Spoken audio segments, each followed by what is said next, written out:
Son los trabajadores en votación los que deciden si el aumento salarial es correcto, es justo o no. Que las adecuaciones en la reducción de la semana de trabajo sea de manera gradual, progresiva. Esto es la recomendación 116 de la OIT. Como que tenemos el número de mujeres menor incorporadas al mercado laboral, sobre todo al mercado formal laboral. La incorporación de la mujer a las actividades laborales formales nos ayuda a que la economía crezca. Que se tenga la oportunidad de que el salario sea primero remunerador, que se pueda tener además la cobertura de que al menos 2 personas y 0.5 más, digamos, puedan tener la cobertura de sus ingresos suficientes a través de la alimentación que pudiera representar con capacidad adquisitiva el salario mínimo. Y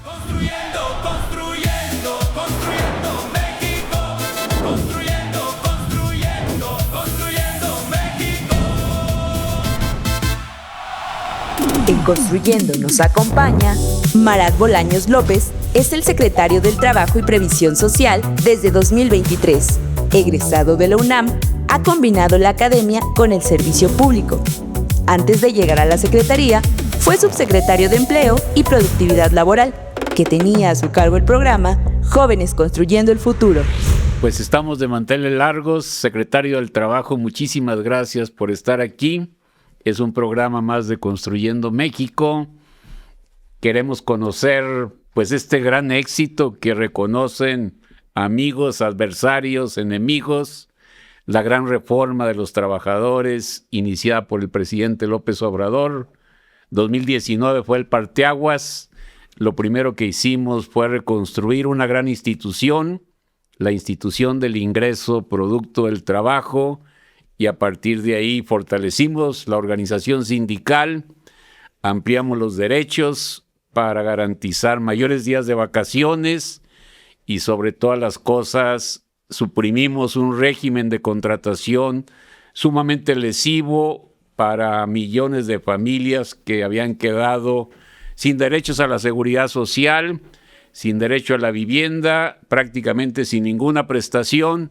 Una gran transformación que ha continuado la Presidenta de la República. Háblenos de eso, señor secretario. ¿Cómo vamos hasta estos momentos? Pues muy bien, Alfonso. La verdad, muy contentos de estar aquí en esta nueva edición de Construyendo México. Creo que es muy importante todo lo que mencionas porque justo hemos hablado de qué periodo es el que estamos viviendo actualmente, de todos estos cambios que ya has hablado, algunos de ellos, y la profundidad que ha tenido además, sobre todo en contraste con todo lo que nos tocó vivir anteriormente, en un periodo en donde vimos... Veníamos de un desmantelamiento de la organización de los trabajadores y de una precarización del ingreso, del empleo. ¿no? Y yo creo que también México en esos momentos destacaba por ser uno de los países en donde peor se vivía y donde era también... de las peores condiciones laborales que existían, no solamente en América Latina, en donde México incluso estaba muy por detrás de otros países que han destacado por lo regular por tener pues índices muy bajos de desarrollo económico, y esto contrastaba al ser México un país muy próspero por la otra, donde los trabajadores eran muy pobres. Y esto me parece que justo la transformación lo que buscó es darle una vuelta histórica a la tuerca en el país, y significó con ello pues también que hubiese una reducción inédita en la pobreza, que también podemos decir que si ahora los 13.4 millones de personas que salieron de la pobreza, según la encuesta nacional de ingreso y gasto en los hogares de INEGI, tienen que ver en muy buena parte con todas las mejoras de condiciones laborales y de ingresos. Es una superación de la pobreza producto del incremento a los ingresos de los trabajadores, producto del ingreso del trabajo. Así es. O sea, creo que este es el gran salto cualitativo porque es una reforma estructural. No tiene nada que ver solo con las transferencias monetarias, sino lo que gana un trabajador, una familia, lo que permitió pues esta reducción significativa también de la desigualdad, no solamente de la pobreza.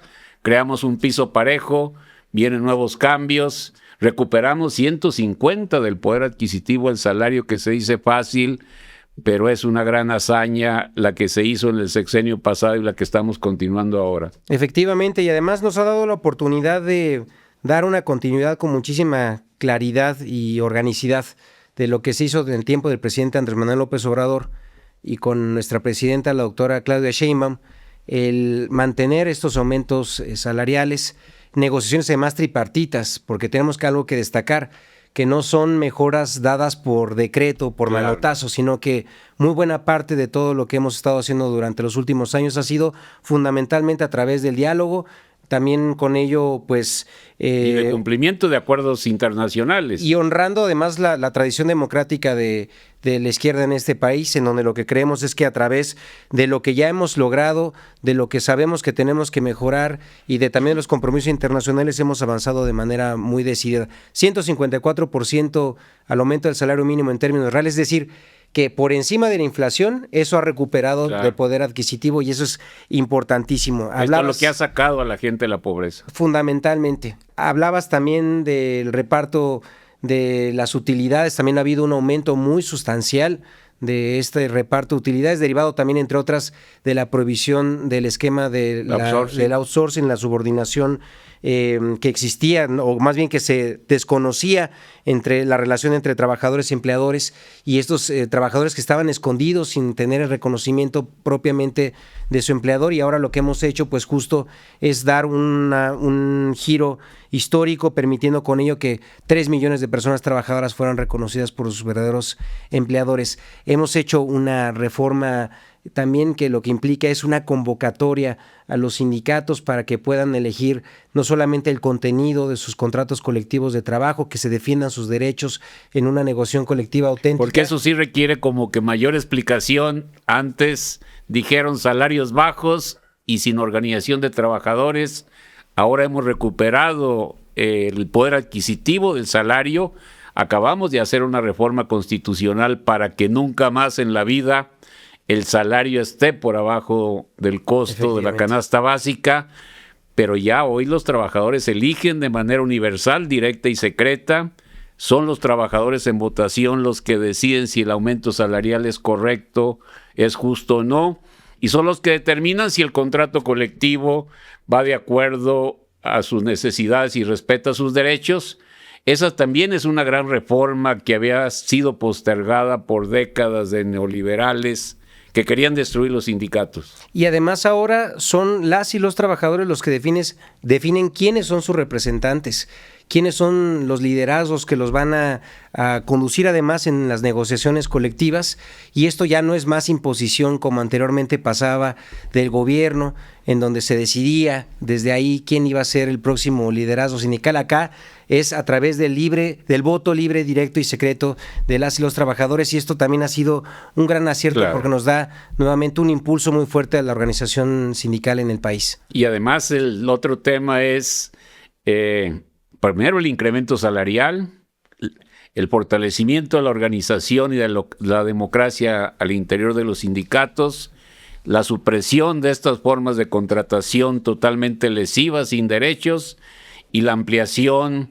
de los tiempos de recreación con el incremento de los días de vacaciones, y ahora nos coronamos con la reducción de la jornada laboral. Así es, sin duda alguna, pues fue hace ya unas semanas, como saben, en donde pues cerramos lo relativo a la aprobación legislativa. Con esto ya tenemos la jornada o la semana de trabajo de 40 horas pues ya a punto de ser publicada, para que con esto pues tengamos ahora sí este arranque de tan esperada reforma que era de décadas de trabajadoras y trabajadores que pelearon por una jornada de trabajo digna, y ahora la estamos materializando también con una semana de trabajo de 40 horas, y con ello cumpliendo pues el que haya un mayor equilibrio dentro de la vida personal, la vida familiar, la vida laboral, y con ello también abonando al bienestar, que ha sido fundamental como uno de los ejes en los cuales se va articulando toda la política laboral en los últimos años en la Cuarta Transformación. En el sexenio anterior dimos un paso súper importante porque legislamos para terminar con la discriminación laboral y sobre todo con la discriminación salarial de las mujeres, y hasta en la ley cómo hemos avanzado en este tema, porque también pues hicimos todo lo posible por la organización sindical de las trabajadoras del hogar.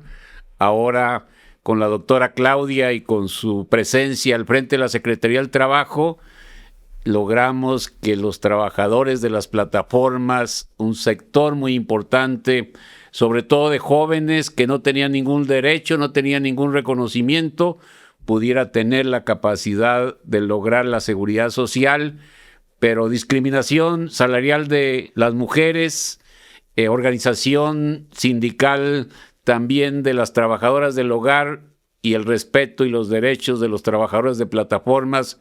¿Cómo vamos en estos temas a unos meses, quizá más de un año de su vigencia? Bueno, decirte además que la presidenta refrendó esto con la primera reforma constitucional en su gobierno, que fue el de a trabajo igual, salario igual. Claro. Lo que queremos es que también las trabajadoras vean pues un incremento muy importante en su trabajo, en su ingreso, que además pues es una fuerza laboral que ha ido incorporándose cada vez más en el mundo del trabajo, y lo que queremos es justo que se defiendan las condiciones, porque sabemos que siempre hay una brecha de género en esta materia, y esta es parte de las políticas de fortalecimiento del ingreso que ha establecido nuestra presidenta. Una triste realidad en el país, como que tenemos el número de mujeres menor incorporadas al mercado laboral, sobre todo al mercado formal laboral. ¿Cómo le haríamos? Porque si es no solamente un imperativo para cumplir con los derechos de igualdad sustantiva, sino también la incorporación de la mujer a las actividades laborales formales nos ayuda a que la economía crezca. ¿Qué políticas vamos a seguir en lo que viene la actual administración? Bueno, creo que lo que hemos avanzado primero es en esta que ya mencionamos, en el defender el ingreso de las personas trabajadoras, de las mujeres que están en el mercado formal, sobre todo a través del impulso del salario mínimo, que además hay que decirlo, desafortunadamente muchas de ellas tienen un ingreso bajo, y lo que queremos es a través del aumento salarial también a dar un impulso a esa reducción de esas brechas de género con materia salarial. También por la otra hemos dado un impulso muy importante en la incorporación en el trabajo a través, por ejemplo, del programa Jóvenes Construyendo el Futuro, un programa que está destinado a que las personas que no tienen experiencia laboral, que no están estudiando, no están trabajando, lo puedan hacer, y de esto 60% de las personas que participan en el programa de jóvenes son mujeres, y con ello nos está dando también un importante impulso. Y ahora también hemos estado pues promoviendo la incorporación de mujeres en el mercado, en el mundo del trabajo, esto a través de las propias ferias de empleo, donde lo que queremos es también que haya ofertas de trabajo donde puedan ellas acceder a espacios dignos en donde puedan desarrollarse. Y con ello, pues bueno, tenemos que destacar que las medidas que nos ha pedido nuestra presidenta es fundamentalmente para poder impulsar la incorporación en el trabajo de aquellas personas que están en los segmentos, por ejemplo, entre 40 y 59 años, de mujeres, que lo que queremos es con eso, pues también que tengan una oportunidad después de haber tenido una vida, por ejemplo, de actividad de cuidados, que se tenga un impulso para su incorporación en el mundo del trabajo. Porque estamos aquí con una política que complementa esta decisión de la igualdad sustantiva. El Sistema Nacional de Cuidados, empezamos por dos grandes segmentos: aquellas familias que trabajan en las maquiladoras, que por su propia situación requieren con urgencia una atención, y también un Sistema Nacional de Cuidados que atienda pues a cientos de miles de mujeres que están trabajando como jornaleras agrícolas, que no tienen la posibilidad, no tienen a veces muchos derechos, pero que el Sistema Nacional de Cuidados, con estos dos segmentos iniciales, porque hay que decirlo, son segmentos de la población trabajadora a los cuales se incorporan al Sistema Nacional de Cuidados como una primera etapa. Así es. Después viene todo lo que conocemos como aquellas que tienen seguridad social, y que complementando las medidas de no discriminación salarial ni laboral y todos los esfuerzos, el Sistema Nacional de Cuidados es algo imprescindible para que ellas se incorporen a una actividad laboral plenamente remunerada. Esto también es algo que ha diseñado la presidenta como parte esencial de su agenda de compromiso con las mujeres. Es el que a través de la Secretaría de las Mujeres, que también del Instituto Mexicano del Seguro Social, y con la Secretaría de Trabajo, busquemos consolidar este sistema que permita justamente las actividades de cuidado, porque sabemos que también una de las grandes dificultades, desafortunadamente, de las compañeras trabajadoras es que tienen que destinar una muy buena parte de su tiempo a estas actividades, y lo que queremos es también coadyuvar a que exista desde el gobierno las condiciones a través de la construcción, por ejemplo, de los centros de cuidado infantil, y con ello pues abonar a que haya pues la oportunidad de desarrollarse a través de una vida laboral sin tener pues el pendiente de saber en dónde vamos a atender a nuestros niñas, a nuestros niños. Creo que esto también habla pues de la ampliación de la agenda que ya anteriormente se tenía desde el tiempo del presidente Andrés Manuel López Obrador, para poder también ahora alinearla con las necesidades de ampliar estos beneficios a todos los segmentos de la sociedad, particularmente a las mujeres, a través del fortalecimiento del ingreso y, como ya mencionas también aquí, Alfonso, a través del desarrollo de un sistema nacional de cuidados que, lo que también sabemos, como se ha podido constatar en otras partes del mundo, ha dado muy buenos beneficios en la medida en que ofrece también condiciones de cuidado de la niñez, de los hijos de las y los trabajadores, para que puedan justamente ser atendidos a través de este sistema. Mañana es 1 de mayo, efectivamente, 2026, Día Internacional de los Trabajadores. ¿Qué mensaje daríamos para pues resolver un problema de ingreso que, si bien hemos visto en aquellos que están formalizados y que ganan el salario mínimo, la recuperación de su poder adquisitivo ha sido inmenso, pero seguimos teniendo un problema muy serio de el ingreso y el salario de aquellos trabajadores que están en la informalidad, y también, sobre todo, de millones de jóvenes que no alcanzan todavía estos logros que la Cuarta Transformación ha llevado para los trabajadores de nuestro país. ¿Cómo le hacemos para resolver el ingreso tanto de los formales como de los informales, y también, sobre todo, la gran demanda para superar el ingreso precario de muchísimos jóvenes que están demandando pues mejores condiciones de vida? Bueno, primero lo que tenemos que decir es que sigue el compromiso del Gobierno de México, de nuestra presidenta, de avanzar en la ruta que ya delineó, de lograr que el salario 2 canastas y media básica. ¿Qué significa llegue eso? A 2.5 canastas básicas. ¿Qué quiere decir?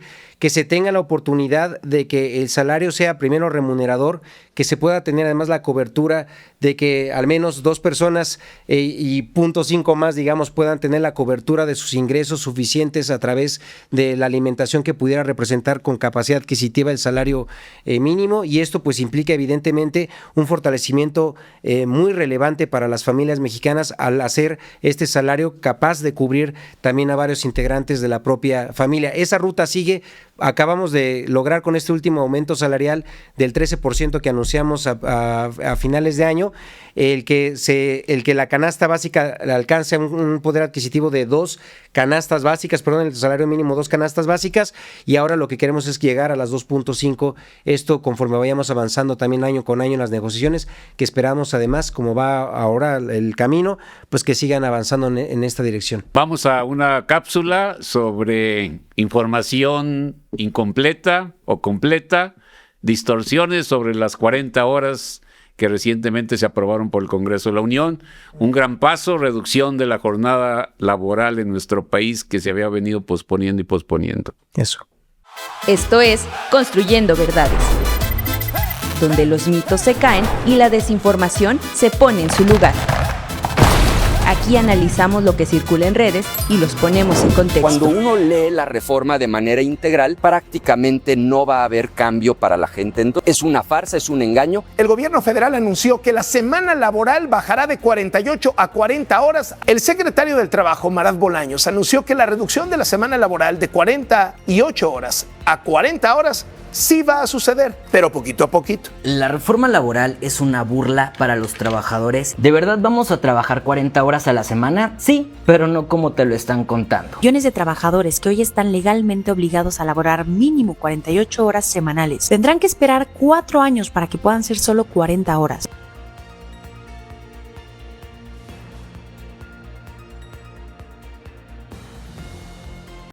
¿Qué contestamos? ¿Qué respondemos? Primero, creo que la crítica hay que tomarla de quien viene, ¿no? Primero, hay que ver algunos de los personajes de la oposición, en donde además hay que pues reclamarles por qué, si estuvieron a cargo de la política laboral durante mucho tiempo en los sexenios anteriores, por qué cuando participaron incluso como autoridades laborales nunca hicieron nada por los trabajadores del país. Dejaron estancado y que Por se el cayera contrario, el salario, ¿no? en eso tenemos que destacar. Yo creo que ellos son los responsables del empobrecimiento total de millones de mexicanos, porque fueron los paladines de los salarios bajos y también de la falta de derechos. No, por supuesto. Entonces, que vengan a plantear, por ejemplo, que no es suficiente la reforma con la reducción a las 40 horas, que debió haber sido más rápido, es simplemente no entender lo que ha pasado en la experiencia en otros países, lo que también ha pasado en México y además la solidez de lo que tenemos actualmente con este modelo de las 40 horas. Primero, tenemos que hacer siempre una reforma muy responsable, el que se resguarden así los empleos de las personas, que no se pierdan y a su vez que esto nos permita, por otra, afirmar los derechos. Eso es lo que hicimos con 40 horas. Aquí se juntan dos cosas, una reducción de la jornada laboral y al mismo tiempo la responsabilidad que tenemos todos de mantener la fuente de trabajo. Por supuesto. De mantener los empleos. Y eso es el éxito de la reforma de las 40 horas, que tenemos un acuerdo tripartita, es decir, están los trabajadores, los empleadores y el gobierno de acuerdo en una hoja de ruta que además es una recomendación de la Organización Internacional de Trabajo, que las adecuaciones en la reducción de la semana de trabajo sea de manera gradual, progresiva. Esto es la recomendación 116 de la OIT y prácticamente lo estamos siguiendo al pie de la letra, con ello permitiendo que haya un buen desarrollo económico, que haya oportunidad y tiempo suficiente para que haya una asimilación de los cambios. ¿Tú nos puedes explicar el calendario de reducción? Muy sencillo, veámoslo así. El año 2026, que ahora fue donde se da la aprobación, es el año preparatorio para que en el año 2027, el 1 de enero de 2027, venga la primera reducción de 2 horas. De ahí pasaremos en el año 28 a las siguientes 2 horas, en el año 2029 a las siguientes 2 y finalmente en el año 2030 vamos a tener la semana de trabajo de 40 horas a la semana, reitero. Esto pues le da, como les digo, una gran oportunidad para que todos vayamos avanzando en esa dirección. Y una mentira que están circulando los mismos de siempre es que van a ganar menos, que no se les va a pagar horas extras. ¿Cómo aclaramos eso? El respeto irrestricto al monto y a la percepción salarial y la garantía del pago doble y triple de las horas extras, si nos pudieras... Sí, de entrada, decirles que lo que asegura esta iniciativa, esta reforma ya, es que primero no haya una reducción ni en sueldo, ni en salarios, ni en prestaciones. Esto ya está establecido dentro de la propia reforma y la Secretaría de Trabajo va a dar un seguimiento muy importante. Además, como ya mencioné, al ser un acuerdo con los empleadores, también hay un compromiso de que esto no se vea reflejado en absoluto en un impacto negativo para el ingreso de las personas trabajadoras.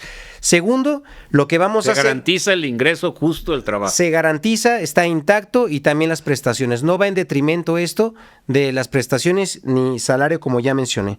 Y la otra es que lo que vamos a hacer es que el esquema de las horas extras que en México estaba era prácticamente un esquema ilimitado, fíjense nada más.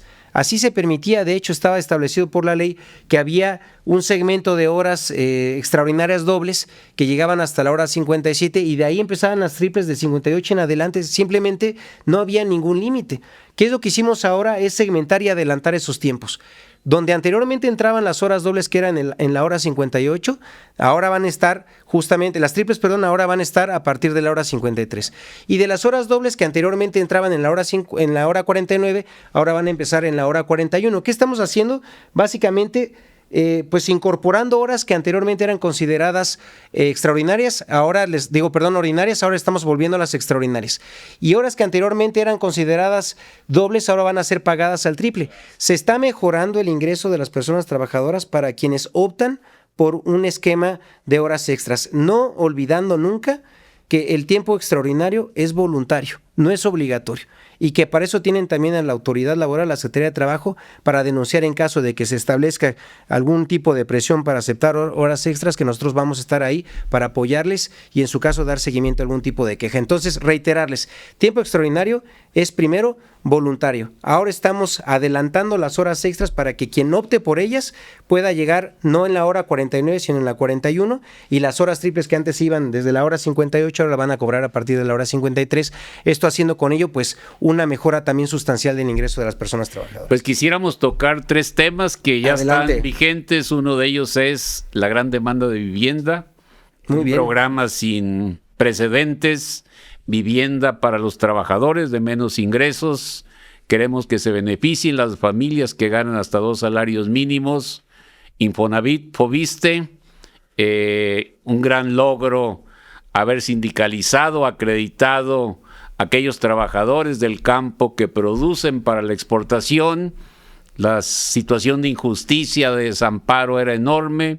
Recientemente se ha logrado aprobar la ley, la iniciativa que mandó la Presidenta de la República. Los productores de berry, de aguacate, de frutas, de muchas hortalizas que se exportan tendrán mayor protección. Y finalmente el nuevo sistema de salud para los trabajadores y las trabajadoras, independientemente de su relación con la seguridad social, un nuevo sistema universal. Es una queja en todos lados. 3 puntos que ya están vigentes ahora, pero que si nos ayudas a explicarlo sería muy conveniente para el auditorio. Sin duda alguna, lo que queremos, como ha establecido nuestra presidenta dentro de sus compromisos, es primero que se cubran esas necesidades básicas de la población. Y una de ellas es justamente la salud universal.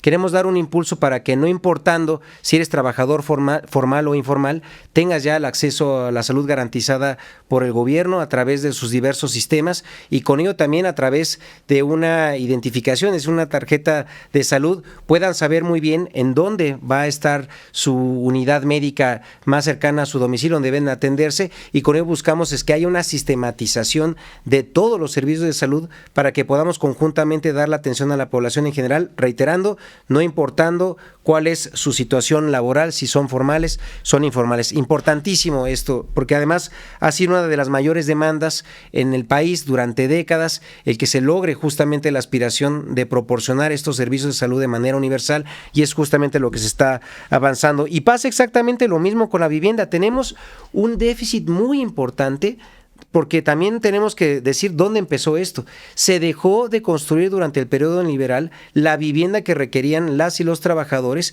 para con ello cubrir también este importante derecho, y ahora la presidenta ha establecido la posibilidad de que las personas, tanto que son formales como informales, puedan tener el acceso también a una vivienda, con la construcción de un poco más de 1 millón de estas, para que con ello vayamos abatiendo el rezago en vivienda que nos dejaron pues las malas administraciones de los malos gobiernos de antes.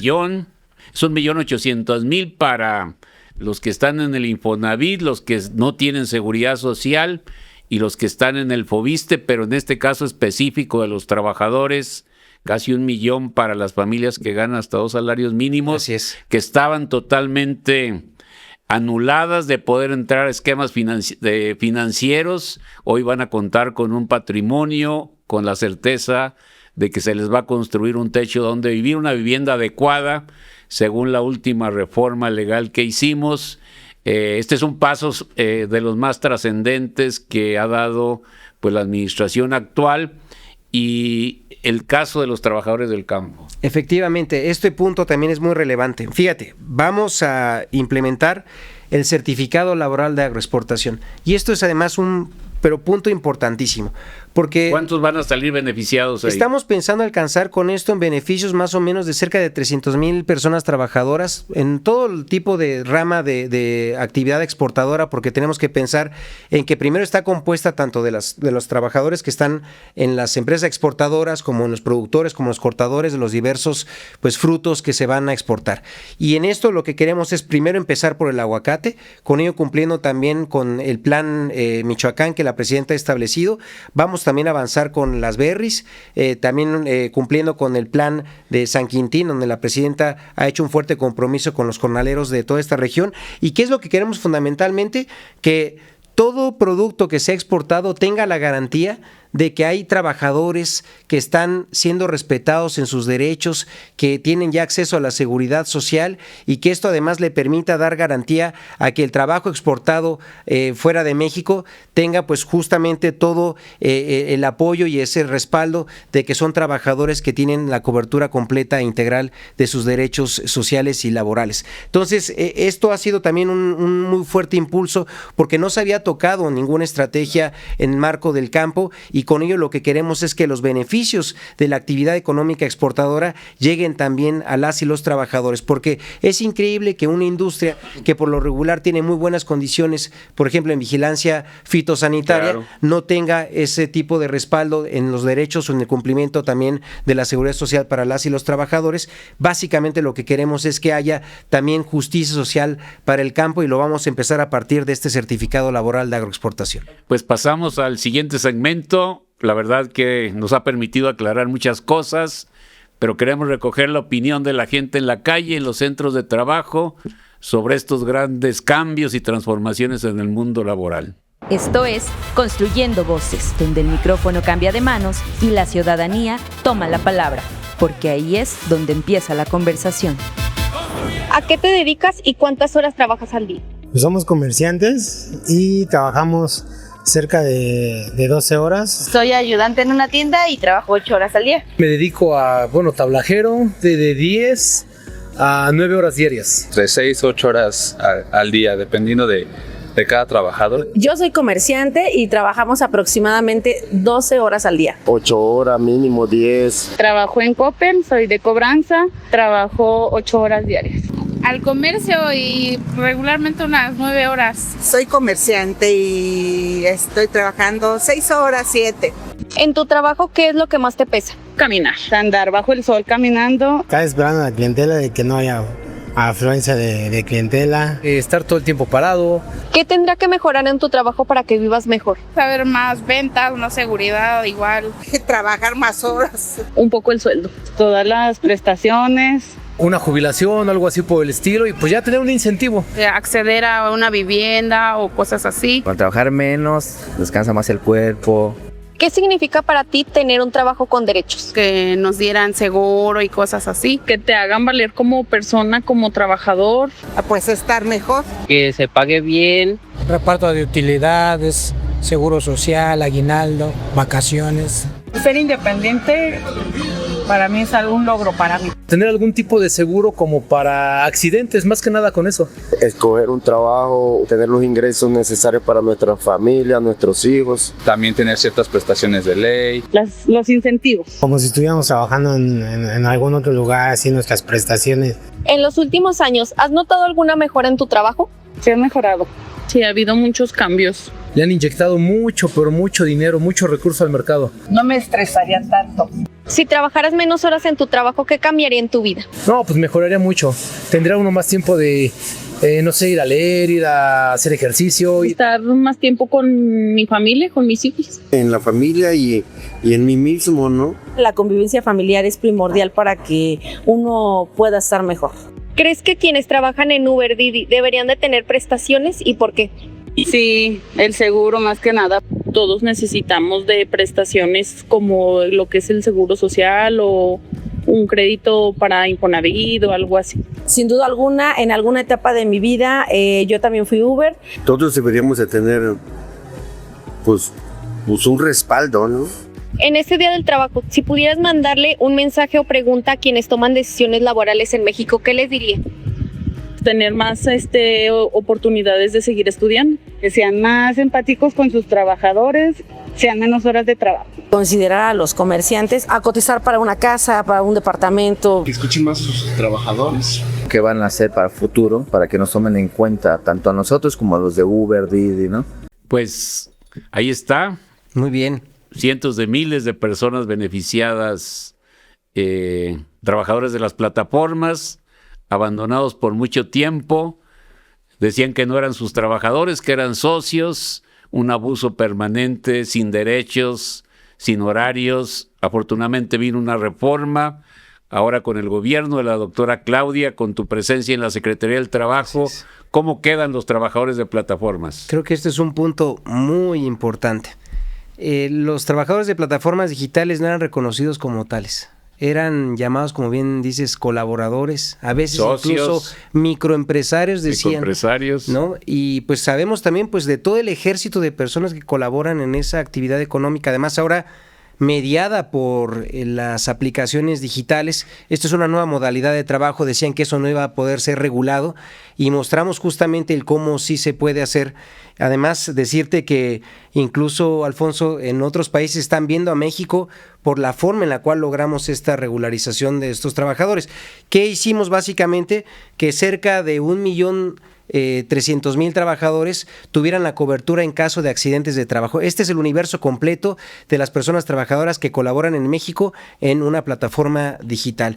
¿Qué derechos tienen ahora los trabajadores de plataforma? Y los trabajadores que logran un ingreso mínimo neto, que logran pasar justamente esa frontera del salario mínimo, la empresa ya tiene la obligación de registrarlos completamente en la Seguridad Social, con lo cual se le deben brindar todas las prestaciones que corresponden por ley, que toca con el seguro médico del IMSS, también pensión en caso de incapacidad, también pensión en caso de vejez y todas las prestaciones de ley que pueden pasar incluso por guarderías para el caso de que quien tenga esa necesidad. Entonces, estamos haciendo un modelo integral que permite primero la cobertura para todas y todos de accidentes de trabajo. En caso de accidentes de trabajo tienen la cobertura completa.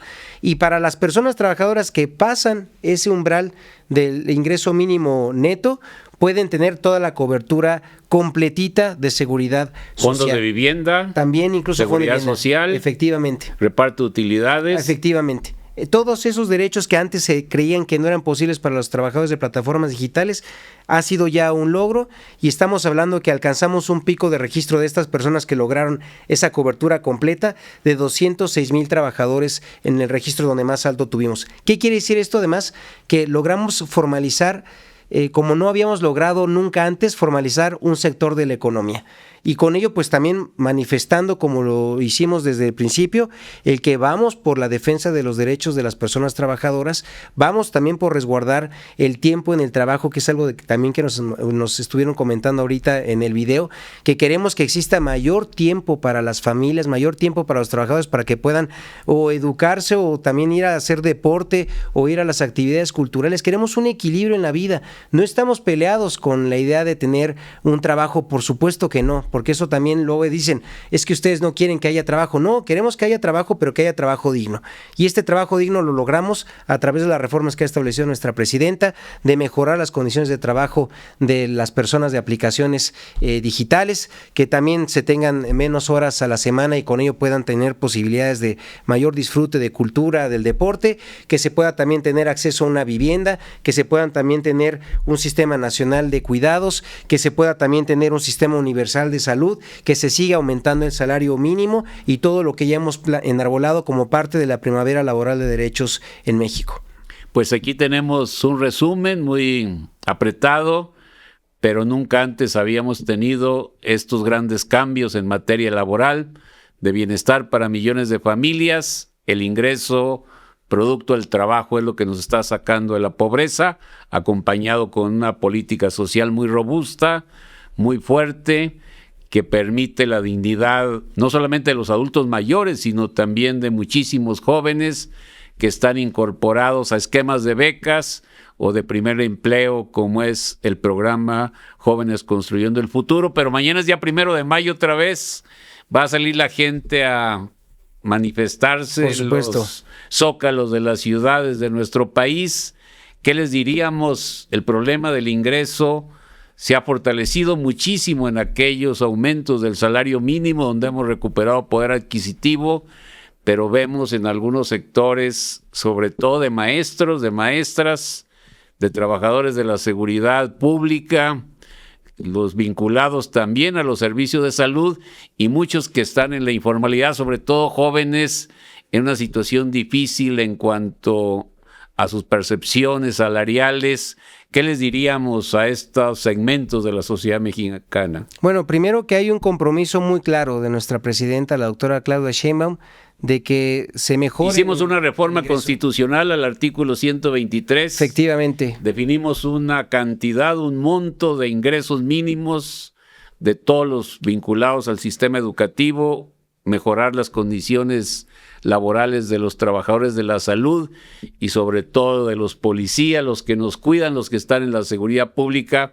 ¿Cómo vamos en la aplicación de este tema? Vamos a ir avanzando de manera progresiva. Lo que queremos es que haya pues esa mejora, que como les digo, paso a paso, para que nadie se quede afuera, nadie se quede atrás, y por eso también esta reforma en donde se establece pues una forma de ver cómo tenemos que resguardar también a los trabajadores las actividades sustanciales del Estado, que son seguridad, salud y educación. Y en eso la presidenta ha sido muy clara, ha tenido compromisos también muy importantes con estos sectores en el país, y creo que pues esto va a seguir siendo impulsado por ella. Por la otra, creo que también deja claro en que en la medida en que haya una mejora, por ejemplo, de otro tipo de derechos que están vinculados a esto, estilo en la educación misma, en las escuelas, en las becas, pues es parte también complementaria de todo el sistema de beneficios que se está dando ahora, por ejemplo, también en el marco de el sector de la educación. Entonces, pues, ¿qué le podríamos decir a los trabajadores en general para este 1 de mayo? Que cuentan con el gobierno de México, que cuentan con el gobierno de la transformación del país,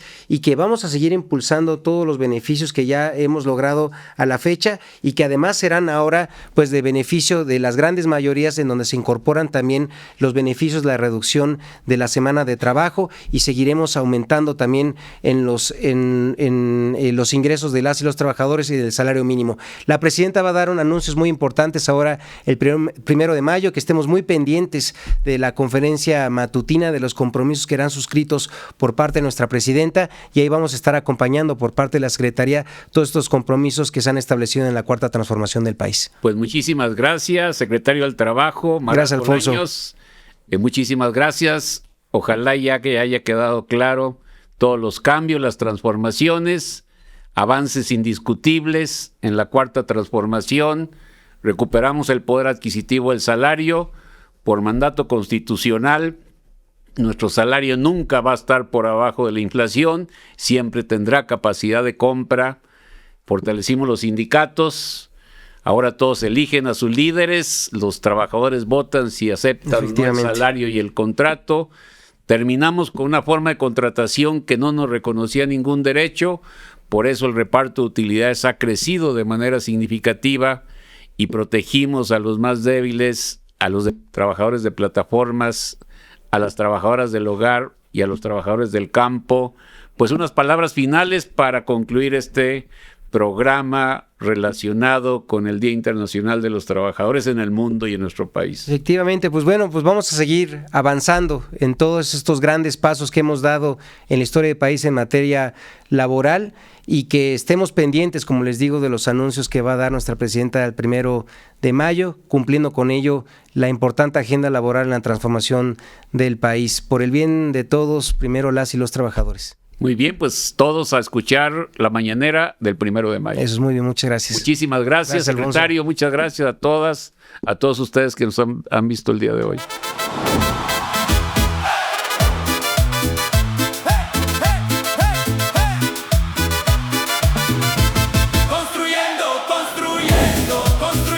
Síguenos y forma parte de la conversación.